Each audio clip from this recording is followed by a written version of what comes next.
그날 이후 내 인생이 이렇게 바뀔 줄은 꿈에도 몰랐어요. 나는 세상이 정해준 룰을 따라 살고 있다고 믿었는데 그 룰이 틀렸다는 걸 깨닫는 데는 단 한순간이면 충분하더군요. 안녕하세요. 제 이름은 조슈아 윈슬로우입니다. 저는 미국 캘리포니아 로스앤젤레스에서 태어나고 자란 27살 남성이에요. 직업은 변호사이며 현재 부모님과 함께 LA 근교 퍼시픽 팰리세이즈에 위치한 저택에서 살고 있습니다. 저희 집안은 금융업으로 크게 성공한 백인 상류층 가문이에요. 아버지는 월스트리트에서 투자회사를 운영하고 계시고 어머니는 유명한 패션 브랜드의 이사회 멤버로 활동 중이세요. 저 역시 부모님의 기대에 맞게 엘리트 코스를 밟으며 자라왔어요. 어릴 때부터 명문 사립학교를 다녔고 아이비리그 법대를 졸업했어요. 그리고 부모님의 네트워크를 통해 LA에서 잘 나가는 로펌에 취직했죠. 겉으로 보기엔 완벽한 인생이었어요. 하지만 저는 세상의 질서를 당연한 것으로 받아들이며 살았어요. 우리는 성공한 백인이고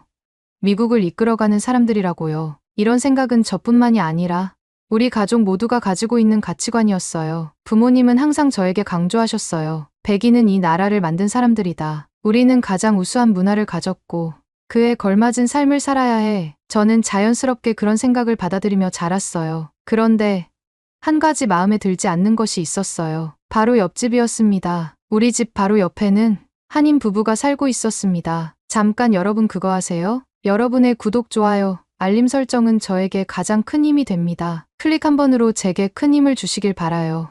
남편은 성공한 변호사였고 부인은 예술가였어요. 하지만 몇 년 전 사고로 인해 부인은 휠체어 신세를 지게 되었다고 들었어요. 그들은 조용하고 예의 바른 사람들이었지만 저는 솔직히 그들을 우리와 같은 급이라고 생각한 적이 없었어요. 아시아인들이 미국에서 성공하는 건 운이 좋아서겠지. 저는 그렇게 생각했어요. 우리 부모님도 가끔 그들에 대해 이야기하곤 했어요. 한인들이 아무리 성공해도 결국 우리처럼 되진 못해. 문화적으로도 사회적으로도. 저는 부모님의 말에 공감했고 옆집에 대해 특별한 관심을 두지 않았어요. 그들에게서 유일하게 신경 쓰였던 건 그들이 키우는 개였습니다. 옆집 부부는 진돗개라는 한국 개를 키우고 있었어요. 하얀 털을 가진 중형견이었는데 처음에는 그냥 평범한 개라고 생각했어요. 그런데 이 개는 이상하게도 주인을 항상 보호하려는 행동을 보였어요. 부인이 휠체어를 타고 있으면 늘 그 옆에 바짝 붙어 다니며 주변을 살폈고 낯선 사람이 가까이 오면 조용히 경계했어요. 그 모습이 마치 훈련받은 군견 같았어요. 하지만 저는 한국에서 온 개가 뭐가 대단하겠어? 라고 생각하며 별 관심을 두지 않았어요. 오히려 저는 부모님과 상의한 끝에 독일 셰퍼드를 입양하기로 했어요. 우리 집에는 수준 높은 개가 어울리지. 한국 개 같은 건 키울 이유가 없어. 저는 그렇게 말하며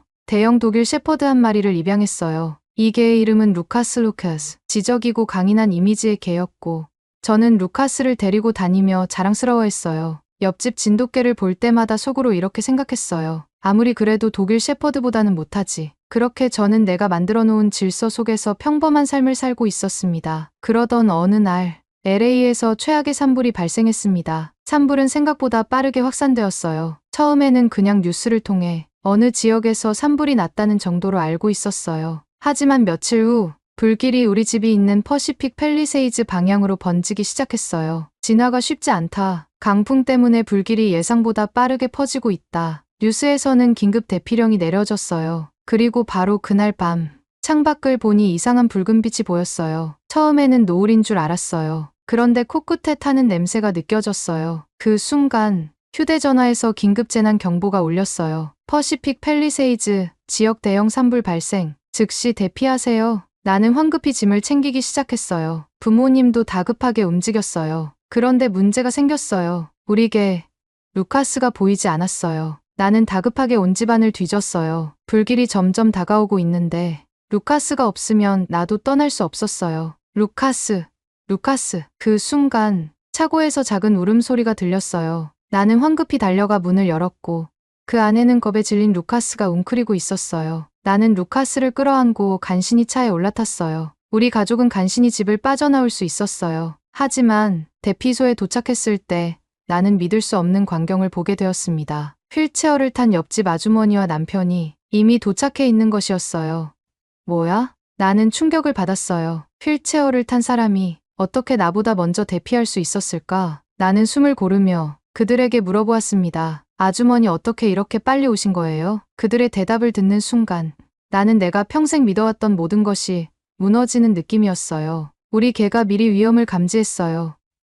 네, 진돗개가 밤새 이상한 행동을 했어요. 짖고 문을 긁고 우리를 밖으로 나가게 하려 했어요. 처음엔 이상했는데 알고 보니 산불이 우리 쪽으로 오고 있었던 거예요. 나는 순간 할 말을 잃었어요. 내가 그렇게 무시했던 개가 휠체어를 탄 주인을 나보다 먼저 대피하게 만들었다는 사실. 나는 처음으로 내가 믿어왔던 것들이 틀릴 수도 있다는 생각을 하게 되었습니다. 나는 여전히 믿기 어려웠어요. 휠체어를 탄 아주머니가 나보다 먼저 도착했다는 사실도 놀라웠지만 그 이유가 진돗개의 행동 덕분이었다는 것이 더욱 충격적이었습니다. 옆집 남편은 차분한 목소리로 설명했어요. 새벽부터 우리 개가 계속 불안해했어요. 평소엔 조용한 아이인데 이상하게 문을 긁고 계속 짖더라고요. 처음에는 그냥 기분이 안 좋은 줄 알았는데 아내가 이건 뭔가 잘못된 거야 라고 했어요. 나는 조용히 그의 말을 들으며 내가 루카스를 찾기 위해 허둥댔던 순간을 떠올렸습니다. 그때 루카스는 겁에 질려 차고에 숨어 있었는데 나는 마른 침을 삼켰어요. 옆집 남편은 말을 이어갔어요. 그래서 문을 열고 나와봤더니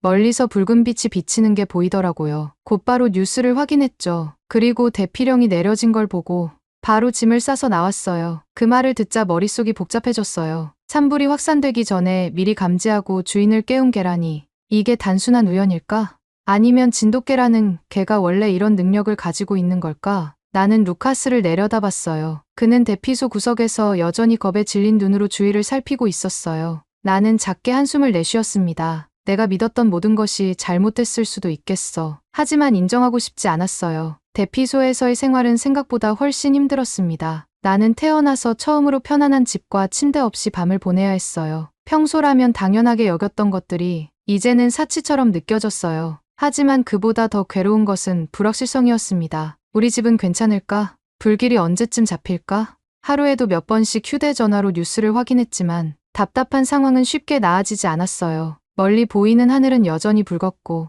공기 중에는 타는 냄새가 가시지 않았습니다. 제발 우리 집만은 무사해야 할 텐데 나는 그렇게 혼잣말을 하며 스스로를 다독였어요. 대피소에서 지내는 시간이 길어지면서 나는 자연스럽게 옆집 한인 부부와 더 많은 대화를 나누게 되었어요. 처음에는 그냥 안부 인사 정도였지만 시간이 지나면서 이야기가 깊어졌어요. 나는 궁금한 걸 참지 못하고 그들에게 물어보았습니다. 진돗개 원래 그렇게 영리한 개인가요? 남편은 미소를 지으며 고개를 끄덕였어요. 네.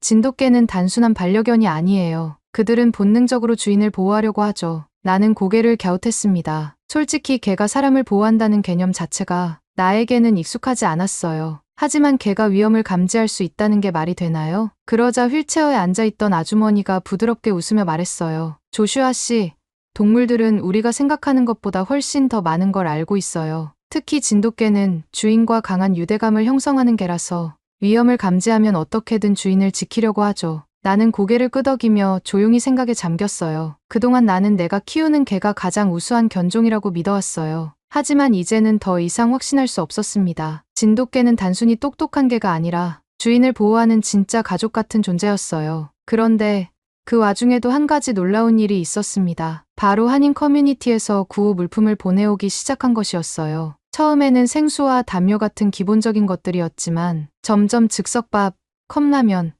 믹스커피 같은 것들도 도착하기 시작했어요. 특히 믹스커피와 컵라면은 대피소 사람들에게 큰 위안이 되었습니다. 나는 따뜻한 커피 한 잔을 받아 들고 천천히 마셨어요. 달콤하고 부드러운 향이 입안에 퍼졌어요. 뜨거운 커피 한 잔이 이렇게 소중한 거였나? 나는 문득 그런 생각이 들었어요. 전에는 그냥 습관처럼 마셨던 커피였는데 이제는 그 한 잔이 진짜 위로가 되고 있었어요. 한 노부부는 컵라면을 받으며 눈물을 흘렸어요. 며칠 만에 이렇게 따뜻한 걸 먹어보네요. 감사합니다. 나는 그 모습을 보며 가슴 한구석이 찌릿했어요. 이런 도움을 주는 사람들이 있다는 게 얼마나 다행인가? 한인 커뮤니티에서 보낸 구호 물품 덕분에 대피소 분위기는 조금씩 밝아졌어요. 사람들은 비로소 서로에게 미소를 지을 수 있게 되었어요. 하지만 그런 감동도 잠시. 대피소에서 예상치 못한 사건이 벌어졌습니다. 어느 날 밤, 대피소에 경찰이 들이닥쳤어요. 그리고 몇 명의 남성을 체포해 갔어요. 뉴스를 확인해 보니 그들은 소방관을 사칭해 피해자들의 집을 털려던 도둑들이었어요. 나는 충격을 받았어요. 산불로 힘든 사람들을 돕지는 못할 망정 오히려 그걸 이용해 범죄를 저지르다니 이런 상황에서조차 사람들을 이용하려는 사람들이 있다는 것이 믿기지 않았어요. 그런데 이것은 시작에 불과했어요. 이재민들이 급하게 거처를 찾아야 하는 상황에서 일부 부동산 업자들은 임대료를 2, 3배로 올리기 시작했습니다. 한 피해자는 이렇게 말했어요. 부동산 중개인이 더 높은 가격을 제시할 수 없다면 집을 구할 필요도 없다고 하더군요. 이 말을 들은 순간 나는 스스로가 부끄러워졌어요. 나는 평생 이런 문제를 신경 써본 적이 없었어요. 항상 부족함 없이 살아왔으니까요. 하지만 이제는 알 것 같았어요. 내가 살아온 세상이 얼마나 한정적이었는지를. 나는 내 손에 들려있는 따뜻한 믹스커피를 내려다봤어요. 그리고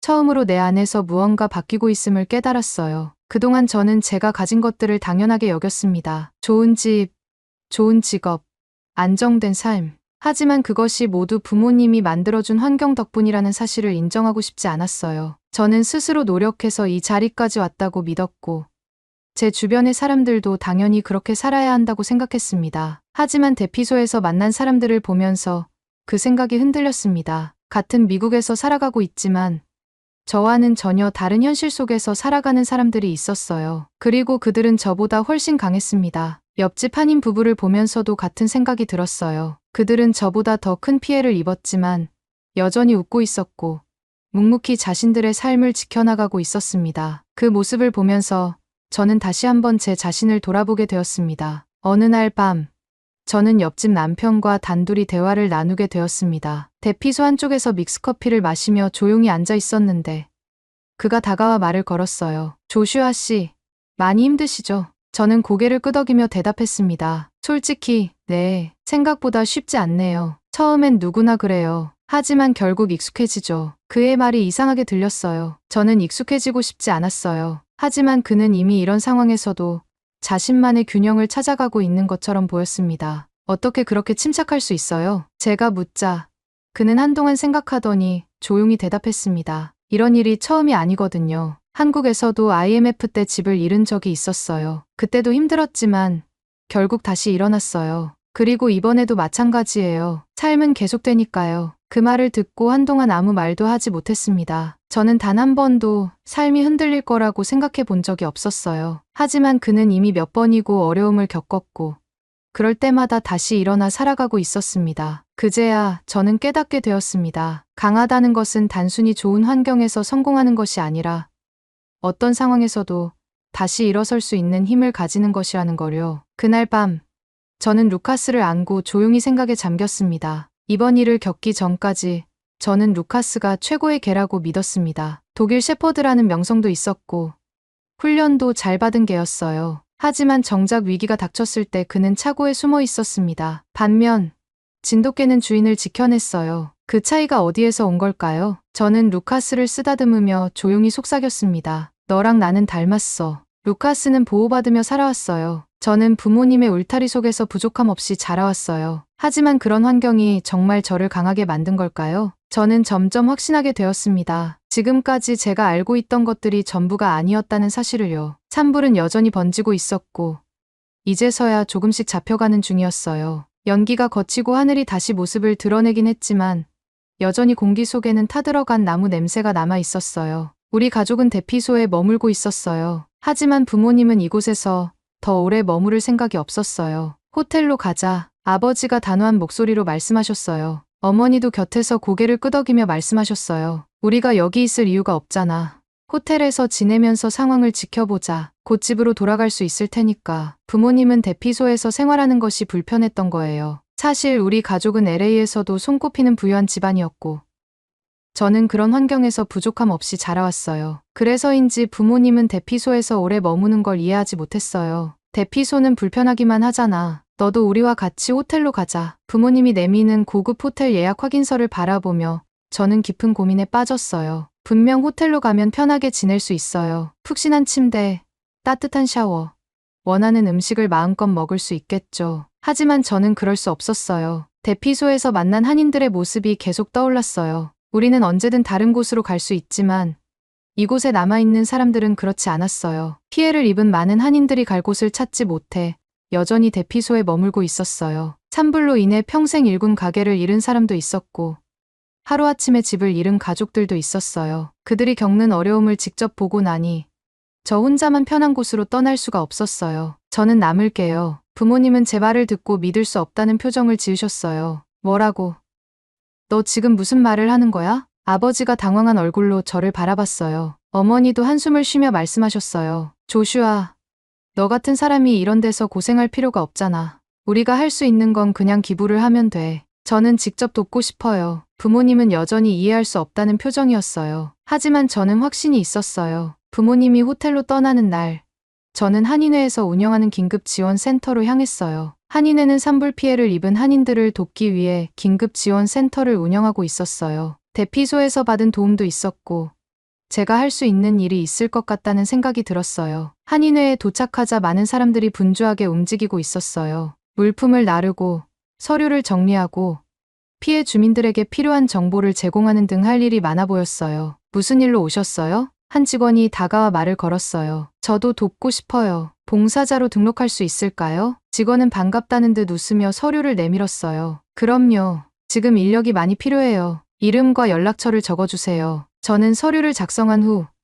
간단한 안내를 받고 바로 일에 투입되었어요. 첫날은 주로 생필품을 나누어 주는 일을 했어요. 대피소에 있는 사람들에게 물과 즉석식품, 담요 등을 전달하는 일이었는데 생각보다 보람을 느꼈어요. 아이고, 이렇게 도와주셔서 정말 감사합니다. 한 할머니가 제 손을 꼭 잡으며 말했어요. 저는 그 손의 온기에 잠시 말을 잃었어요. 별 말씀을요. 당연히 해야 할 일이죠. 이전까지 저는 도움이라는 것이 단순히 돈을 기부하거나 뉴스에서 보는 것이라고 생각했어요. 하지만 직접 현장에서 사람들을 만나고 그들의 이야기를 들으며 돕는 일은 전혀 다른 경험이었어요. 하루는 한인회에서 운영하는 무료 급식소를 돕게 되었어요. 산불 피해로 집을 잃은 사람들이 식사를 하기 위해 줄을 서 있었어요. 저는 배식 봉사를 하면서 자연스럽게 그들과 대화를 나누게 되었어요. 산불이 나면서 모든 걸 잃었어요. 그래도 이렇게 도와주는 분들이 있어서 힘을 낼 수 있습니다. 한 중년 남성이 미소를 지으며 말하는데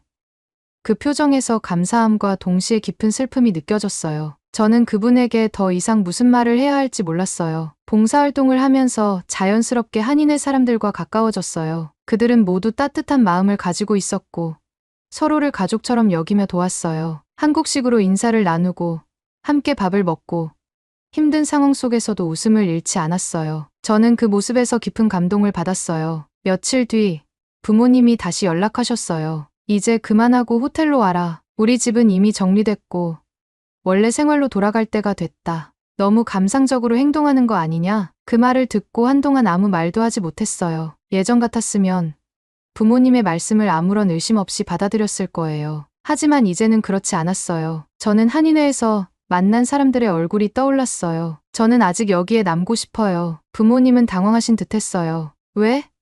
더 이상 거기에 있을 이유가 없잖아. 지금까지 이렇게 살아왔지만 이번 일을 겪으면서 많은 걸 깨달았어요. 저는 여전히 부족한 게 많아요. 하지만 여기서 제가 할 수 있는 일이 있다는 걸 알았어요. 부모님은 한동안 아무 말씀도 하지 않으셨어요. 그러다 아버지가 깊은 한숨을 내쉬며 말씀하셨어요. 너도 이제 내가 원하는 길을 찾아야겠지. 하지만 너무 깊이 빠지진 마라. 현실은 현실이니까. 어머니는 걱정스러운 표정을 지으셨지만 결국 고개를 끄덕이셨어요. 내가 그렇게 하고 싶다면 그래. 하지만 너무 무리하지는 말아라. 그날 이후 저는 더욱 적극적으로 봉사활동을 하게 되었어요. 그리고 그 과정에서 저는 깨닫게 되었어요. 진정한 성공이란 단순히 개인적인 성취가 아니라 함께 살아가는 사람들과 나누고 돕는 것에서 온다는 사실을요. 한인회에서 봉사활동을 하며 하루하루가 빠르게 지나갔어요. 처음에는 단순히 돕고 싶다는 마음으로 시작했지만 점점 이곳에서 제가 더 많은 것을 배우고 있다는 걸 깨닫게 되었습니다. 처음에는 모든 과정이 낯설었지만 점점 익숙해지면서 한인 사회가 얼마나 끈끈한 정으로 연결되어 있는지 알게 되었어요. 특히 한인회 사람들이 서로를 대하는 태도가 인상적이었습니다. 그들은 단순히 피해자를 돕는 것이 아니라 마치 가족을 보살피듯 서로를 챙기고 있었어요. 밥은 먹었어요? 힘들면 잠깐 쉬어요. 괜찮아요. 피해를 입은 사람들이나 봉사자들이나 서로에게 힘이 되어주고 있었습니다. 저는 이런 모습이 낯설면서도 따뜻하게 느껴졌어요. 그러던 어느 날 한인회에서 운영하는 구호 물품 배급소에서 봉사하고 있을 때 뜻밖의 얼굴을 마주하게 되었습니다. 조슈아 씨? 낯익은 목소리에 고개를 돌리자 옆집 남편이 서 있었어요. 아, 안녕하세요. 저는 순간 당황했습니다. 옆집 부부를 이곳에서 보게 될 줄은 예상하지 못했어요. 남편은 이미 한인회의 중요한 봉사자로 활동하고 있었어요. 그는 변호사였기에 피해를 입은 한인들의 법률 상담을 돕고 있다고 했습니다. 산불이 났을 때 우리도 급히 대피했어요. 하지만 아무래도 우리가 해야 할 일이 있다고 생각했죠. 이렇게 어려운 상황일수록 서로 도와야 하니까요. 그의 말을 듣고 저는 한동안 아무 말도 하지 못했어요. 저는 그동안 옆집 부부를 그저 이웃으로만 생각했지, 그들이 어떤 삶을 살아왔는지 관심을 가진 적이 없었습니다. 하지만 이제 보니 그는 단순한 이웃이 아니라 자신이 속한 공동체를 위해 적극적으로 행동하는 사람이었어요. 그럼 부인은 괜찮으신가요? 제가 묻자 남편은 미소를 지으며 고개를 끄덕였습니다. 네.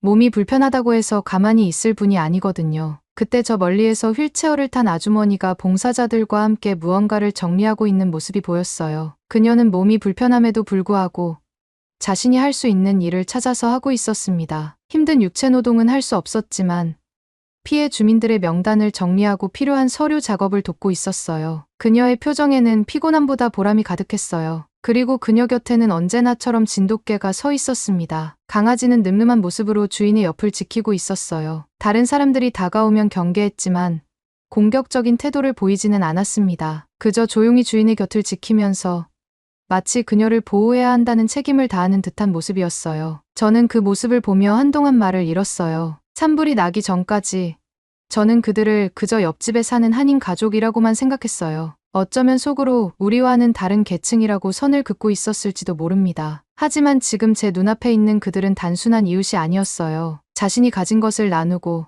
힘든 사람들을 돕고 공동체를 위해 행동하는 사람들이었습니다. 저는 그들에게서 그동안 제가 알지 못했던 강한 정신력을 보았어요. 그리고 마침내 깨닫게 되었습니다. 그동안 저는 백인으로 태어났다는 이유만으로 우월하다고 생각했어요. 부모님도 그렇게 가르쳤고 제가 속한 사회도 그것이 당연하다고 여겼습니다. 우리는 엘리트였고 미국 사회를 이끄는 사람들이었으며 다른 인종보다 우월하다고 믿어왔어요. 하지만 이곳에서 한인들과 함께 지내며 그 생각이 얼마나 잘못된 것이었는지를 뼈저리게 깨달았어요. 진정한 강함은 피부색이나 출신이 아니라 위기 속에서 어떻게 행동하느냐에 달려 있었습니다. 그리고 지금 제 눈앞에 있는 한인들은 누구보다도 강한 사람들이었어요. 이들은 절대 운이 좋아서 성공한 것이 아니었어요. 어떤 환경에서도 포기하지 않고 서로를 돕고 끝까지 살아남으려 노력하는 사람들이었기 때문에 지금의 위치까지 온 것이었어요. 그 사실을 깨닫는 순간 저는 부끄러웠습니다. 저는 지금까지 부모님의 가르침을 당연한 진리처럼 받아들이며 살아왔어요. 우리는 특별한 사람들이고 미국을 이끄는 계층이며 성공은 당연한 것이라고 믿어왔어요. 하지만 그건 착각이었어요. 진짜 성공한 사람들은 이렇게 힘든 상황에서도 남을 도울 줄 아는 사람들이었어요. 그날 이후 저는 한인회에서 더욱 적극적으로 봉사활동을 했습니다. 사람들과 이야기를 나누며 그들의 삶을 이해하려 노력했고 피해를 입은 이들을 돕기 위해 직접 발로 뛰었어요. 그 과정에서 저는 단순히 봉사를 하는 것이 아니라 새로운 시각을 배워가고 있었어요. 그리고 어느 날 밤 부모님이 다시 연락을 하셨어요. 이제 충분히 했잖아. 우리랑 호텔로 돌아오지 않겠니? 저는 조용히 고개를 저었어요. 아직 남아야 할 것 같아요. 대체 왜? 저는 한동안 고민하다가 솔직하게 대답했어요. 처음에는 저도 몰랐어요. 하지만 여기서 많은 걸 깨닫게 되었어요. 저는 백인으로 태어났다는 이유만으로 성공이 당연하다고 생각했어요. 하지만 그게 아니었어요. 이곳에서 한인들을 보면서 진짜 강한 사람들이 어떤 사람들인지 알게 되었어요. 부모님은 아무 말도 하지 않으셨어요. 저는 미소를 지으며 덧붙였어요. 그리고 저도 그런 사람이 되고 싶어요. 부모님은 한동안 아무 대답도 하지 않으셨지만 저는 그 침묵 속에서 많은 의미를 읽을 수 있었어요. 그날 밤 저는 오랜만에 진돗개를 쓰다듬었어요. 녀석은 제 손길을 조용히 받아들이며 마치 제 결정을 지지하는 듯한 눈빛을 보였어요. 그리고 저는 확신할 수 있었어요. 제가 선택한 길이 틀리지 않았다는 것을요. 오늘의 이야기는 여기까지입니다. 오늘의 사연이 마음에 드셨다면 구독, 좋아요 부탁드리겠습니다. 소중한 시간 긴 이야기 끝까지 들어주셔서 진심으로 감사합니다. 앞으로도 더 좋은 사연으로 여러분을 찾아오겠습니다. 시청해 주셔서 감사합니다. 해주셔서 감사합니다. 해주셔서 감사합니다. 해주셔서